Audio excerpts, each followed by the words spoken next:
વડોદરામાં 1952 જર્જરિત આવાસોને નોટિસ, રહેવાસીઓને તાત્કાલિક પગલાં લેવાની સૂચના। વડોદરાના સમતા વિસ્તારમાં રહેણાંક બિલ્ડિંગ ધરાશાયી થવાના બનાવ બાદ શહેરની મ્યુનિસિપલ કોર્પોરેશન સક્રિય બની છે।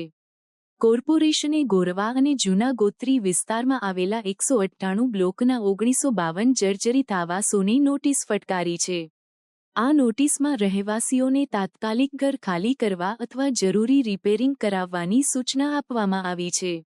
જર્જરિત બિલ્ડિંગો ધરાશાયી થવાના બનાવો વધતા કોર્પોરેશને આ પગલાં લીધા છે। અધિકારીઓએ જણાવ્યું કે રહેવાસીઓની સલામતી માટે આ નિર્ણય લેવામાં આવ્યો છે। તેમણે લોકોને સમયસર પગલાં લેવા અનુરોધ કર્યો છે। શહેરમાં અગાઉ પણ આવા બનાવો બન્યા છે, જેમ કે વાઘોડિયા રોડ પર શિવાંશ ફ્લેટ્સની બાલ્કની ધરાશાયી થઈ હતી। આ ઘટનામાં કોઈ જાનહાનિ થઈ નહોતી, પરંતુ રહેવાસીઓમાં ભયનો માહોલ સર્જાયો હતો। કોર્પોરેશનના આ પગલાંને કારણે રહેવાસીઓમાં મિશ્ર પ્રતિસાદ જોવા મળ્યો છે। કેટલાક લોકોએ આ નિર્ણયને આવકાર્યો છે, જ્યારે કેટલાકે રિપેરિંગ માટે સમયની માંગ કરી છે।